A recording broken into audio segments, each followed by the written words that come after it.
9 months in space, a mission that was filled with challenges and unexpected, many of them. Now, finally, it's time to come home. 9 months long was this wait for Sunita Williams. NASA astronauts Butch Wilmore and Sunita Williams are now making their long-awaited return aboard SpaceX Crew-9 capsule. Now, their journey back to Earth isn't just a routine trip. It's a high-stakes descent through multiple phases, each with their own potential risks. Because after spending nearly 9 months aboard the International Space Station, NASA astronauts Sunita Williams and Butch Wilmore will have finally begun their journey back to Earth. The duo undocked from the International Space Station at about 10:35 a.m. Indian Standard Time today aboard SpaceX's Dragon spacecraft, marking a major milestone in the Crew-9 mission. The hatch of the spacecraft was closed earlier at 8:15 a.m. Following all the necessary checks, the astronauts are now on a 17-hour journey back home. That's right, 17 long hours, with the splashdown expected off the coast of Florida at about 3:27 a.m. tomorrow. Sunita Williams and Wilmore were originally sent on a brief space expedition back in June 2024 on board Boeing's Starliner as part of its maiden crewed test mission.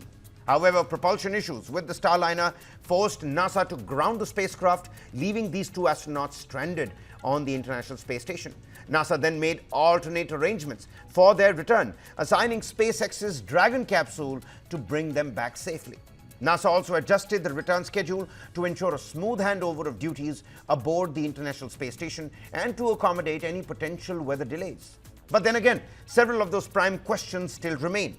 Why does a Russian Soyuz, complete its return in just 3.5 hours, whilst the Dragon capsule takes 17 hours? What does prolonged space exposure mean for astronauts' mental and physical health?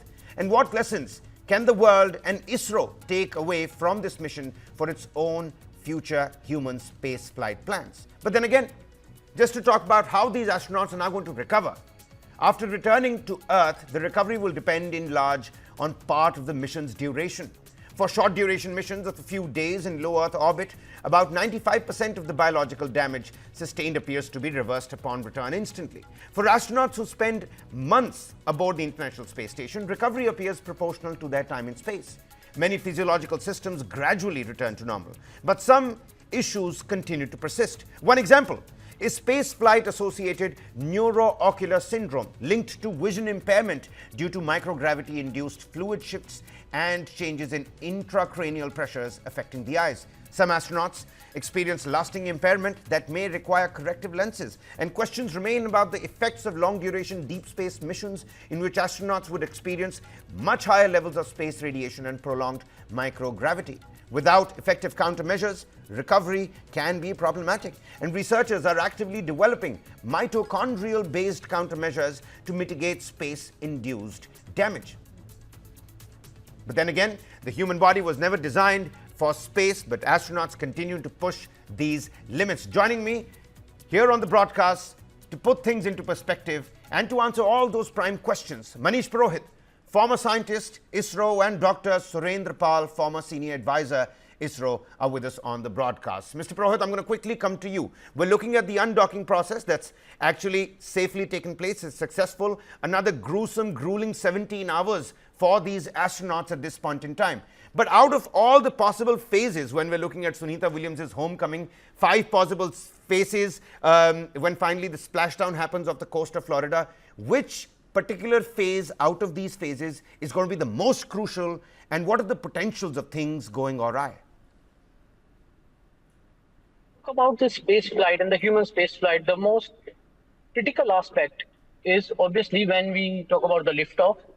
Once you are in the space, then on the International Space Station, the docking maneuvers are also very important. But when you're returning back to Earth, at that point of time, when we touch into the Earth's atmosphere, that is the most critical and the most trickiest aspect of human space flight. That hit to the Earth's atmosphere, that creates a lot of heat. The kinetic energy gradually converts into the heat. Temperatures rise, plasma formation happens. There is communication blackout for around 6 minutes.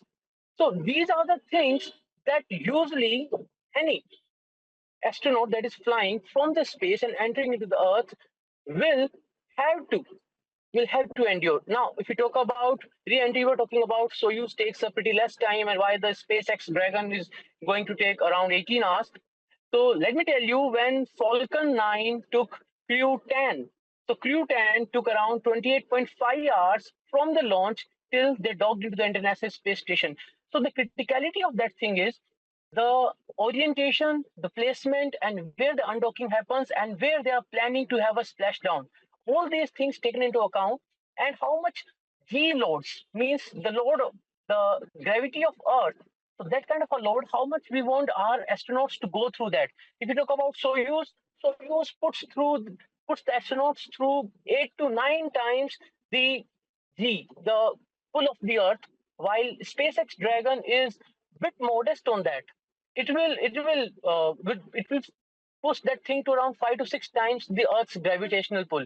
So these are the few peculiarities that they keep in mind while designing the trajectory and touchdown.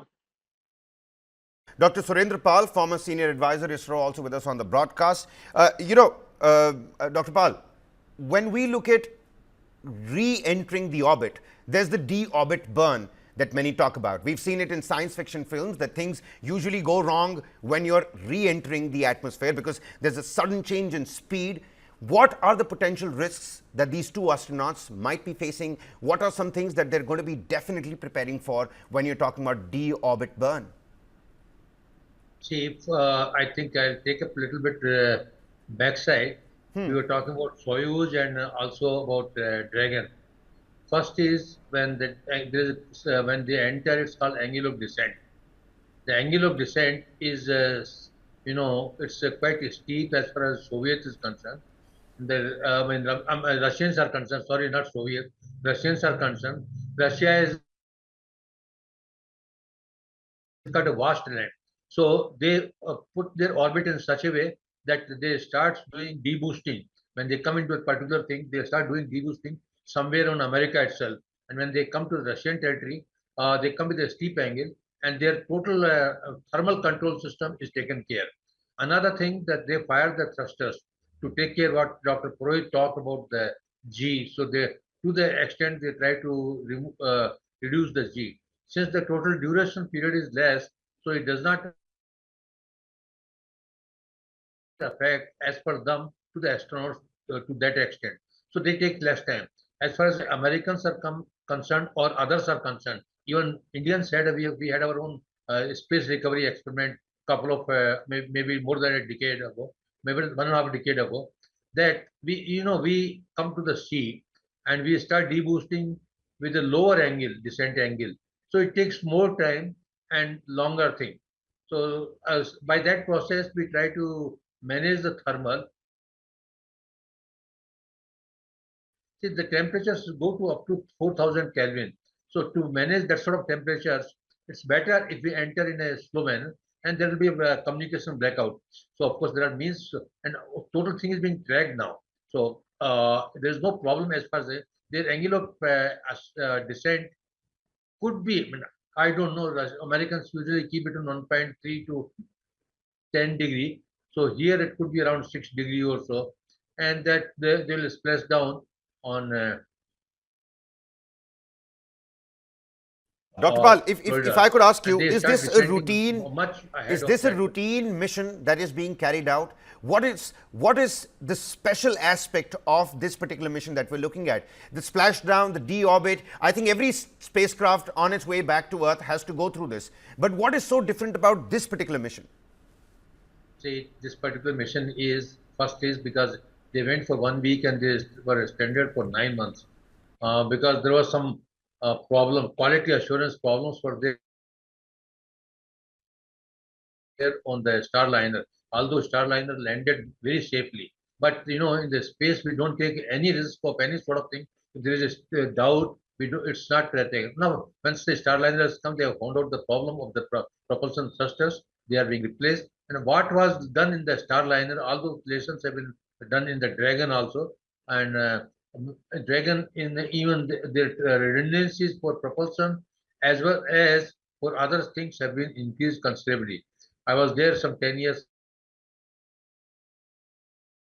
10 days back in that area, and I was talking to some of the persons John Kennedy Center. So they told about this one. Of course, it was ready some 2 months back itself, but there are a lot of protocols are there. Now you said what are the difference? See, protocols followed by each space agencies are different depending on where it's going to splash down, what sort of descent angle it should adopt. Now, in India also will be adopting almost same thing as we are doing it. US is doing it because we also splash in the Bay of Bengal, and in any slight movement, because of the atmospheric weather conditions, can take anywhere else. So we have to be very careful as far as our Gaganyaan and other things are concerned. This experiment was successfully conducted a couple of decades, 1.5 decade back, with our space recovery experiment, and it landed exactly where we wanted it. So with the GPS, with the INS inside, with laser gyros, optical gyros, as far as navigation is concerned, it's not difficult. The most problematic condition could be if there is a weather conditions which change drastically.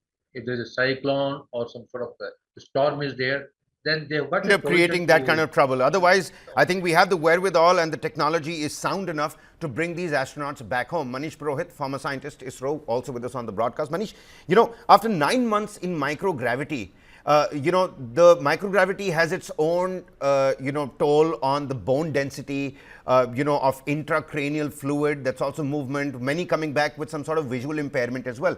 After 9 months on the International Space Station, we've got some of those Christmas messages from both these astronauts. But apart from that, we don't really know what really has happened to these two astronauts. We'll get a better idea once they do touch ground, and we all are hoping with bated breath that they do so. What are some things that these astronauts will now have to instantly look at when we're talking about recovery 9 months in the International Space Station?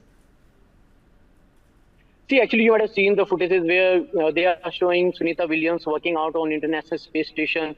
So the thing is, there is a very drastic muscle loss because in microgravity, the load on the muscles, it's just not there. We are pretty much used to the gravity. So the pull of gravity is such a way that has designed the whole human structure. Now, once they touch down and splash down, so the first thing will be they will be reconditioned to understand the impact of gravity. They will be learning how to walk again, kind of a thing that it's like they will be taught how the gravity affects the human body. It might be a bit psychological also because there are few footages where astronauts, after returning from International Space Station, staying for a longer duration in this space, they get used to the thing that if you simply leave something in air, it's going to float, and sometimes that stays with them. So kind of it's both psychological and physiological impact. Apart from that, what you're talking about the fluid that gets into the that impacts the vision and the bone mass density and the different impairments and the muscle atrophy that happens. So to take care of that, proper nutrition things are there, and they are told about all the requirements, the nutritional requirements, and that's why they keep working out in this space. All right. You know what, Dr. Pal, what are going to be some of the biggest takeaways from this extended mission? There were some unexpected challenges.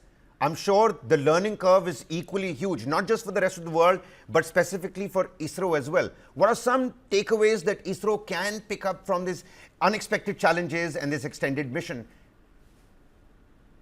First is about reliability. I'll talk about the technology. Because physiological and biological changes, anyway, all these inputs ISRO takes from NASA, they take from the Russian thing, they also take from the French agencies. So it's not that there is a cooperation between them. But technologically, you see, such eventualities have to be taken care. This has happened, suppose something happens, then what to do it? Actually, we have taken care, the emergency escape module, which was launched earlier, okay, so maybe, I don't remember exact date. So that was only for this purpose. Suppose some mishap happens during the launch, there is a thing which can come out. Dragon also has got the upper portion, which I think Dr. Purohit was explaining to somebody.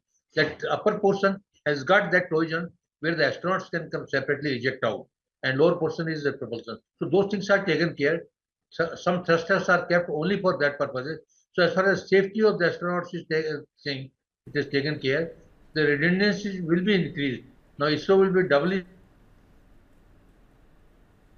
sure that such mishaps does not happen. If it happens, what should be done? The mitigation as well as the precautions, what they should take it.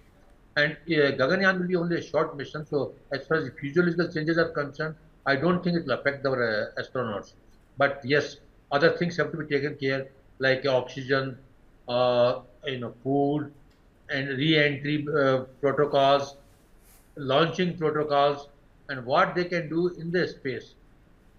All those protocols have to All be right. worked out. All right. All right. So on the technological front, it seems like, again, And we're more one more sound. thing is there. You see, the Dragon, when it's coming, everything is automatic. But Right. the astronauts are also taught, they are trained. If something happens, they can bring it manually also. Well, all right. Manish, coming back to you, talking about descent and technical challenges as well. How does the Dragon's re-entry differ from the Soyuz? Because you were earlier telling the viewers why it takes 17 hours on the Dragon capsule and takes only 3.5 on the Soyuz. And from 28,000 kilometers per hour, cutting that down to a safe landing speed, that's going to be a crucial challenge. I'm sure everybody's going to be glued tonight watching this splashdown. See, actually, if you sometimes listen to what cosmonauts talk about the Soyuz doing the touchdown on the Earth, they will relate it to kind of you're sitting in your car and then a truck hits you from the back, a little smash that you get from the back. So that kind of an impact Soyuz makes, because Soyuz is more demanding on the cosmonauts and astronauts that are traveling into the vehicle. While if you talk about SpaceX is more modest in the terms of G loads. See, actually, let me put it in perspective. If there is something that is of 1 kg, so on Earth, the force of gravity will be around 10 newtons. Now, just make that thing 9 times, means Right. the force of gravity will be 90 newtons. So this means even for me to pick my hand and scratch my nose, it will be a tedious task for me. It sure is So going to be.